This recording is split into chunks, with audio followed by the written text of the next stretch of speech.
Every single week I have the absolute honour of meeting our amazing students, whether it's on seminars, networking, wealth through property events, deal clinics. I get to see them and see what they're doing, and they're making amazing progress. This is real people, real results, real money, and we're going to be interviewing them today.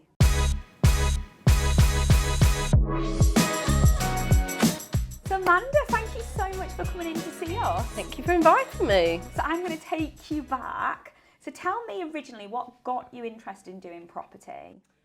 I historically have 3 buy-to-let properties. Yeah. The first one I bought probably 9 years ago. My husband and I bought one year, then the subsequent year we bought the second, and the year after that we bought the third.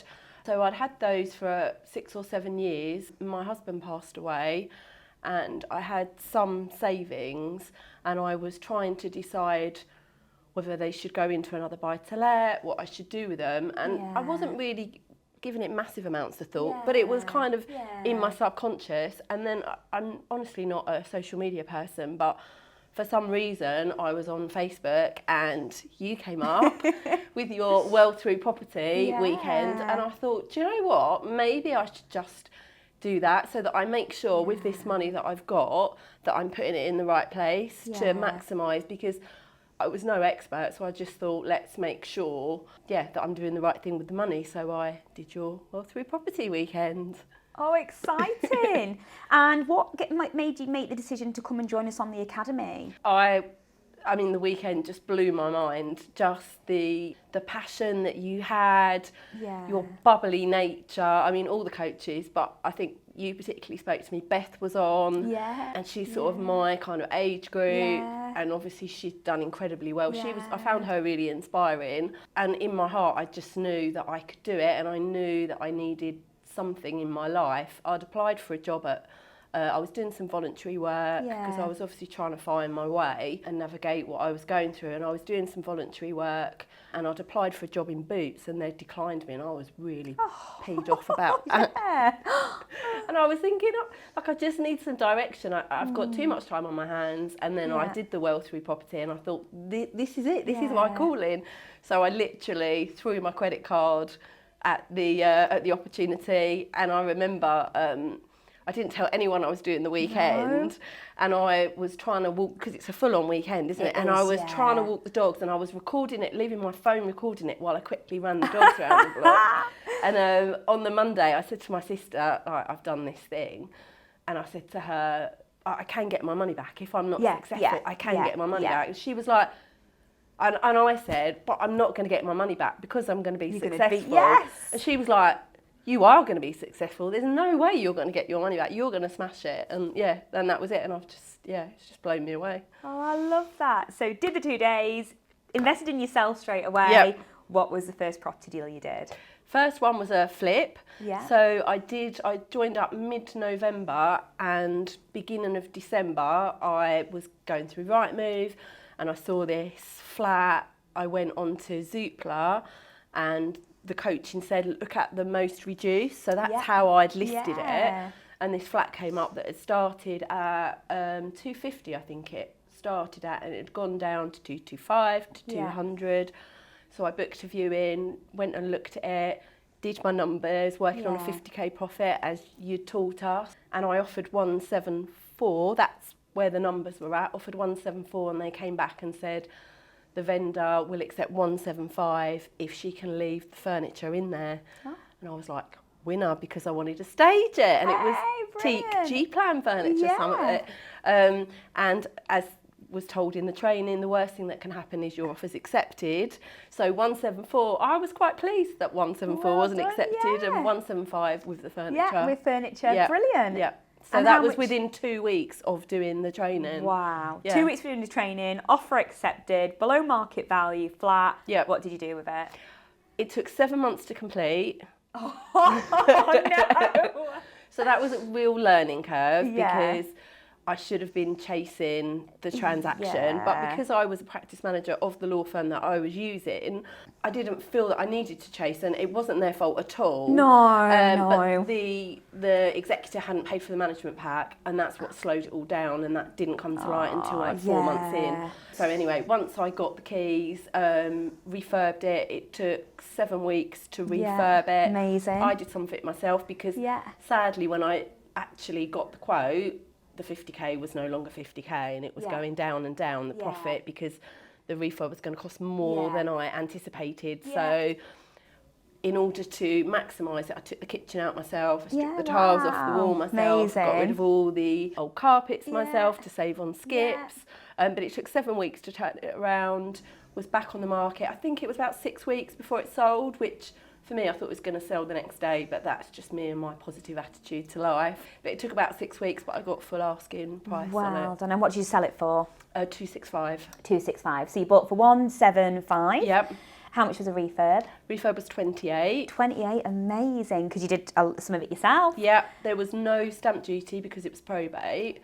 Brilliant. So I had to keep the cost below 20, but some of those costs obviously were rewire, new boiler, so the actual upgrade costs, if you like, were under the £20,000 threshold. Amazing. I'd borrowed the money from an investor at 10%, so I'd only borrowed 125 because I had my savings. So I paid him back 12,500.